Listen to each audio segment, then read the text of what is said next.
ये कहानी है जलपरी का घमंड। सुनहरी, अरे मेरी सुनहरी, अभी तक सो रही है? अब उठ भी जा। तुम और परेशान करने आ गई माँ, मुझे अभी सोने दो। रानी बेटी, अब उठ भी जा, बहुत सारा काम है, मेरी भी तो थोड़ी मदद करवा दे। तुम भी ना माँ, मुझसे काम करवाने की ही सोचती रहती हो, जबकि तुम्हें तो ये सोचना चाहिए कि मैं कभी ना करूँ। काम तो सभी करते हैं बेटी, लेकिन मैं नहीं करूंगी माँ। मुझे अपने चेहरे, अपने बालों और अपने सौंदर्य का ध्यान रखना है, और इसलिए मैं कोई काम नहीं करूंगी। ये तो गलत बात है बेटी, इतना घमंड अच्छा नहीं है। अब सुंदर हूं तो घमंड करूंगी ना। तुम बहुत घमंड करने लगी हो अपनी खूबसूरती पर। अब मैं तुमसे कभी काम के लिए नहीं कहूंगी। अब रानी गुस्से में चली जाती है और सुनहरी परी उठकर खुद को शीशे में निहारने लगती है। भला कोई होगा मुझसे ज्यादा सुंदर? मेरा चेहरा देखो कितना सुंदर है। और माँ सोचती है कि मैं काम करूं। मैं तो कभी काम नहीं करूंगी, और मैं तो शादी भी ऐसे राजघर में करूंगी जहाँ खूब सारे नौकर चाकर हो और वो ही मेरा सारा काम कर दे। सुनहरी परी ऐसे ही सोचती और ऐसे ही मस्त रहती थी। उसे अपनी खूबसूरती के आगे कोई नहीं दिखता था। एक दिन वो नील नदी में स्नान कर रही थी। मेरे यहाँ आने से इस जगह की सुंदरता और भी बढ़ गई है। यहाँ सब कुछ कितना अच्छा लगने लगा है। तभी उस नदी का राजकुमार उसे देखते ही उस पर मोहित हो जाता है। कितनी सुंदर है ये। इसका चेहरा कितना खूबसूरत है। ऐसा लगता है जैसे ये परी हो। मेरा तो मन है इससे शादी करने का, लेकिन शादी के लिए इससे बात नहीं कर सकता। मुझे इसकी माँ से ही बात करनी होगी। राजकुमार उससे शादी के बारे में सोचकर वहां से चला जाता है, और कुछ दिन बाद ही वो सुनहरी परी से शादी करने की इच्छा लेकर उसके यहाँ जाता है। मैं नील नदी का राजकुमार हूँ और आपकी बेटी मुझे बहुत पसंद है। मैं उससे शादी करना चाहता हूँ। ये तो हमारे लिए बड़ी ही खुशी की बात है कि नील नदी के राजकुमार से मेरी बेटी की शादी हो जाए। इससे तो उसका जीवन संवर जाएगा। मैं एक बार आपकी बेटी से मिलना और उससे बात करना चाहता हूँ। हाँ, आप रुकिए, मैं उसे अभी बुला कर लाती हूँ। इस बात से रानी की खुशी का ठिकाना नहीं रहता, और वो बड़ी खुशी से सुनहरी परी के पास जाती है, जो कि सो रही होती है। उठ जा मेरी रानी बिटिया, उठ जा, देख तुझसे मिलने कौन आया है। माँ, आप फिर से मेरी नींद खराब करने आ गई, सोने दीजिए ना मुझे। अब रानी सुनहरी परी को नींद से वो जगाने लगती है। कब तक सोएगी बेटी? अब तो तेरा भाग्य भी खुल गया। सोने दो ना माँ, क्यों परेशान कर रही हो? बाहर चलकर देख, देख तो सही, नील नदी का राजकुमार आया है तुमसे मिलने, और वो तुमसे शादी भी करना चाहता है। क्या माँ, तुम मजाक तो नहीं कर रही ना माँ? सच में राजकुमार मुझसे शादी करना चाहता है?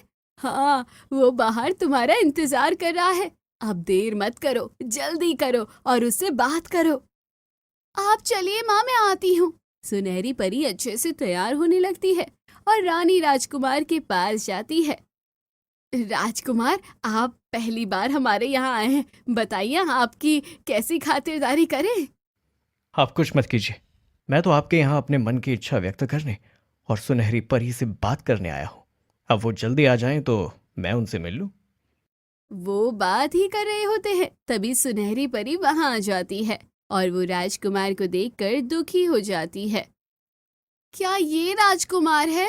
हाँ, यही नील नदी के राजकुमार हैं। ये कैसा मजाक है माँ? ये कोई राजकुमार है? ये तो बिल्कुल भी सुंदर नहीं है। मैं तो कितनी सुंदर हूँ।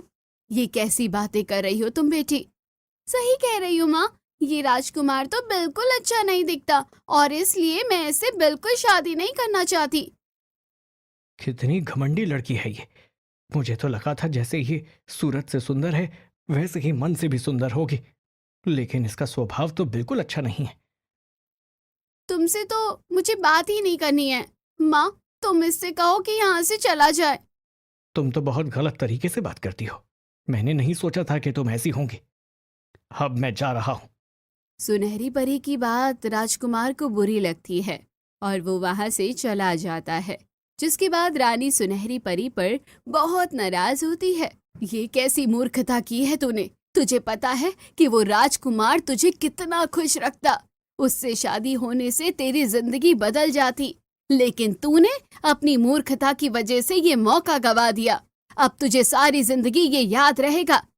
मुझे कोई फर्क नहीं पड़ता माँ, मैं बहुत सुंदर हूँ। मेरे लिए कोई ना कोई राजकुमार आ ही जाएगा। मेरी सुंदरता देखकर आज नहीं तो कल कोई बहुत सुंदर राजकुमार मुझसे शादी कर ही लेगा। सुनहरी परी अपनी सुंदरता के घमंड में रहती है और इसी तरह राजकुमार का इंतजार करती रहती है। समय बीतता जाता है और सुनहरी परी सिर्फ अपने सौंदर्य पर ध्यान देती जाती है। एक दिन सुनहरी परी नदी के किनारे एक पेड़ के नीचे बैठी थी। कितनी अच्छी ठंडी ठंडी हवा चल रही है यहाँ। तभी उस पेड़ के ऊपर एक चुड़ैल आ जाती है और वो सुनहरी परी को देखकर सोचती है, इतनी सुंदर राजकुमारी, इससे पहले तो मैंने इतनी सुंदर राजकुमारी कभी नहीं देखी। इसका चेहरा, इसके बाल, सब कुछ कितना सुंदर है, जैसे एक समय पर मैं थी।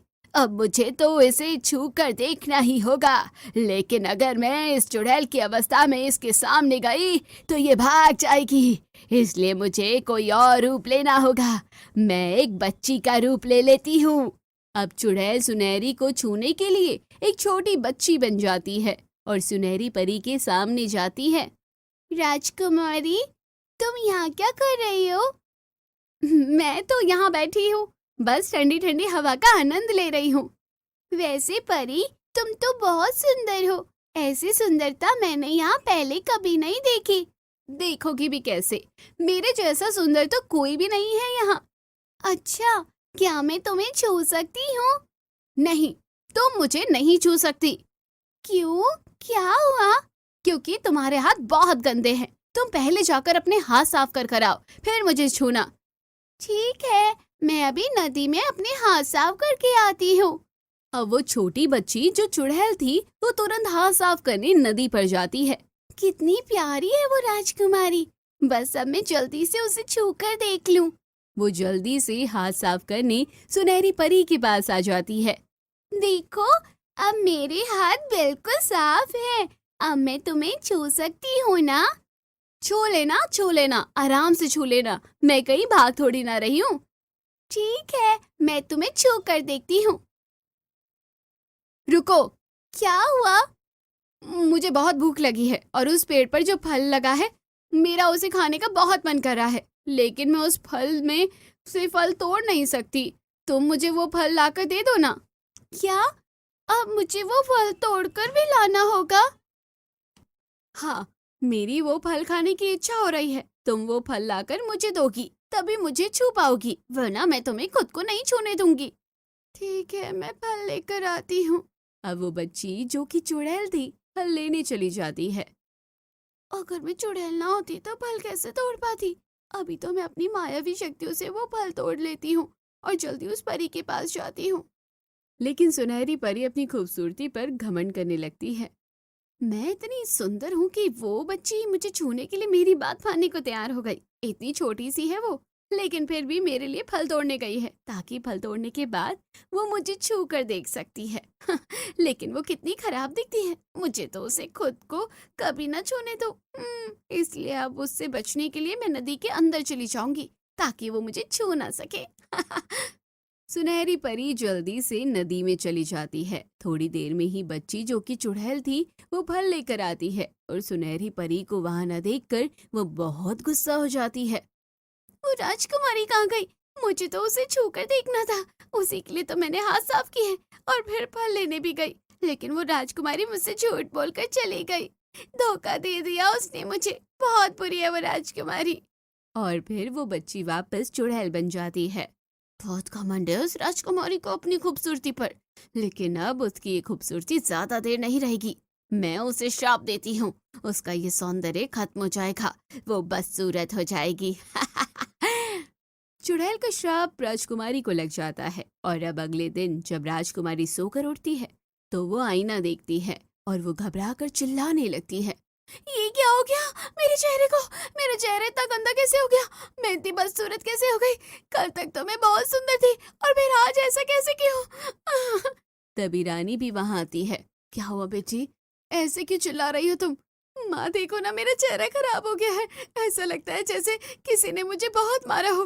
हाय, ये क्या हो गया तुझे? तू तो कितनी सुंदर थी, लेकिन अब तो तेरे पूरे शरीर पर सिर्फ घाव नजर आ रहे हैं। हाँ माँ, कुछ करो ना, वरना मैं मर जाऊंगी। मैं ऐसे नहीं जी पाऊंगी।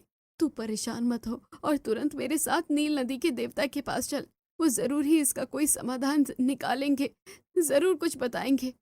ठीक है माँ, जल्दी चलो माँ। रानी और सुनहरी दोनों तुरंत ही नील नदी में जाती हैं और वहां से देवता से प्रार्थना करती हैं। हे नील नदी के देवता, मेरी बेटी बड़ी मुसीबत में है। मेरी आपसे विनती है कि आप जल्दी से आकर उसकी परेशानी का समाधान करें।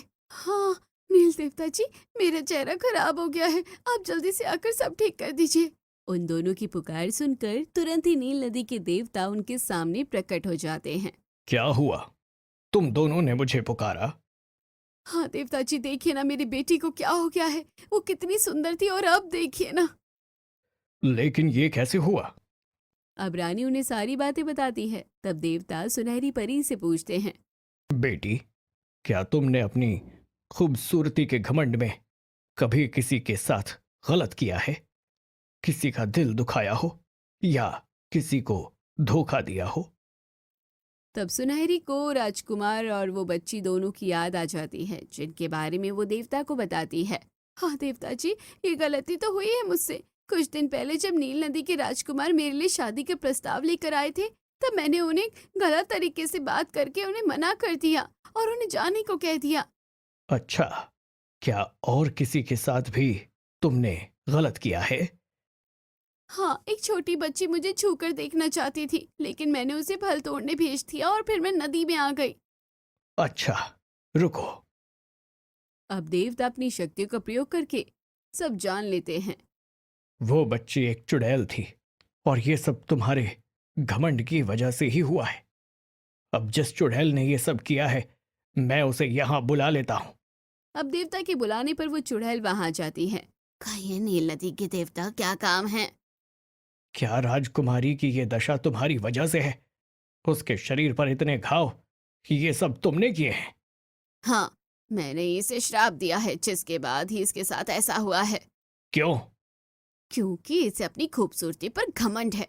पहले मैं भी बहुत खूबसूरत थी, लेकिन फिर मुझे किसी ने श्राप दे दिया, जिसकी वजह से मेरी सुंदरता खत्म हो गई और उस दर्द में मैं मर गई। लेकिन इसे देखकर मुझे छूने का मन हुआ, क्योंकि मुझे अपना जीवन याद आ गया था। मगर इसने मेरे साथ छल किया, मुझे फल तोड़ने भेजा और मेरे लौटने से पहले ही ये चली गई। तभी सुनहरी परी चुड़ैल से क्षमा मांगने लगती है। क्षमा कर दीजिए मुझे, मुझसे गलती हो गई, लेकिन मैं कभी भी घमंड नहीं करूंगी अब, और कभी भी किसी से गलत तरह से बात नहीं करूंगी। चुड़ैल, अब जब राजकुमारी ने क्षमा मांग ली है, तो तुम भी राजकुमारी को क्षमा करके वापस से सुंदर कर दो। ठीक है, लेकिन इसे सुंदर करने के बाद मैं इसे छू कर देखूंगी। हाँ ठीक है, आप मुझे छू लीजिएगा। अब चुड़ैल राजकुमारी को वापस सुंदर कर देती है और फिर उसे छू कर देखती है। कितनी सुंदर है ये, मुझे तो अपनी सुंदरता याद आ गई। कैसे मैं एक समय इतनी सुंदर हुआ करती थी। धन्यवाद चुड़ैल जी, मेरी बेटी को वापस से ठीक करने के लिए। अब मैं अपनी सुंदरता पर कभी घमंड नहीं करूंगी। ठीक है। लेकिन तुमने नील नदी के राजकुमार से भी दुर्व्यवहार किया था और इसीलिए तुम्हें उनसे भी क्षमा मांगनी होगी। ठीक है, मैं अभी जाकर उनसे क्षमा मांग लेती हूँ। फिर सुनहरी नदी नील नदी के राजकुमार से क्षमा मांगने जाती है। राजकुमार, मुझे क्षमा कर दीजिए। जब आप उससे मिलने और बात करने आए, तब मैंने आपसे बहुत गलत व्यवहार किया। कोई बात नहीं, मुझे खुशी है तुम्हें अपनी गलती का एहसास हो गया और तुम बदल गई। लेकिन अब से तुम कभी भी अपनी खूबसूरती पर घमंड नहीं करना। हाँ राजकुमार, मैं अब कभी घमंड नहीं करूंगी। अब मेरी एक और इच्छा है, जो मैं आपको बताना चाहती हूँ। हाँ, कहिए, आपकी क्या इच्छा है? मैं आपसे शादी करना चाहती हूँ, क्या आप मुझसे शादी करेंगे? हाँ, अगर तुम अपना घमंड त्याग सकती हो तो मैं तुमसे शादी जरूर करूंगा। आखिर हम दोनों एक दूसरे के साथ एक अच्छा जीवन बिताएंगे। फिर राजकुमार और सुनहरी परी शादी कर लेते हैं, जिसके बाद सुनहरी परी हमेशा के लिए अपना घमंड त्याग देती है और दूसरों से अच्छे से बात भी करती है और नदी में सब अब खुश रहने लगते हैं। तो दोस्तों कैसी लगी कहानी कमेंट बॉक्स में ज़रूर बताइए। चैनल को अभी तक सब्सक्राइब नहीं किया है तो ज़रूर कर लीजिए।